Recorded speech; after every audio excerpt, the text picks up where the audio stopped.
মানে ওর তো এই সময় তো এখন তো মরার সময় তো না, না ও তো এখন তো সুখের দিন, আনন্দের দিন, কিন্তু এই সময়টা যে ও কী করে, ওকে তো কেউ মনে হচ্ছে তো মানে মানে ঘরে মার্ডার করে ওকে ঝুলিয়ে রেখে গেছে।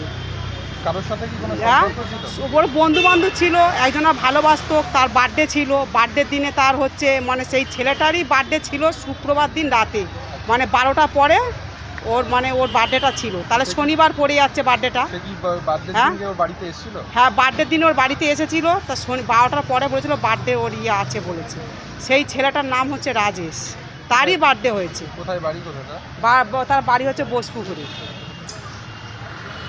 তারপরেই ঘটনাটা ঘটে? তারপরে ওই শুক্রবার দিন আমার বাড়ি থেকে আসলো, শনিবার থেকে ওর ফোনে দেখতে পাচ্ছি যে সুইচ অফ করা। পরিবারের তরফ থেকে হ্যাঁ? কোনো অভিযোগ করা হয়েছে? হ্যাঁ, পরিবারের তরফ থেকে তো আমরা যখন জানতে পেরেছি ওর বাড়িতে গেলাম, তখন থেকে এইসব পরিবার বলতে তো ওর দাদু ঠাম্মা পিসি বাবা মা এইসবই তো, আমরাই তো আছি। আর আপনারা কি চাইছেন হ্যাঁ, এখন? আমরা চাইছি যে একে কে এরকম করেছে, ওর তো এখন তো সুখের দিন, ওর এখন মরার সময়ও না, আর ও নিজের থেকে মরতে পারে না, ওকে কেউ মেরে ওকে এরমভাবে ঝুলি দিয়ে চলে গেছে। কিন্তু ঘর থেকে দরজা বন্ধ পাওয়া গেছে, কিন্তু ও যেই ঘরে সুসাইডটা করেছে সেই ঘরের মধ্যে ওর একটা গ্রিল আছে, ওই গ্রিলদের পেছন থেকেই সে পালিয়েছে।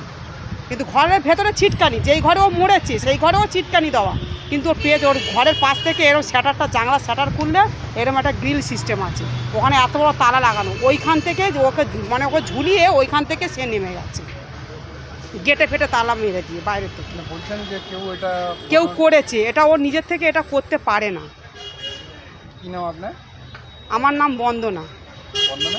বন্দনা প্রসাদ, আমি ওর পিসি হই।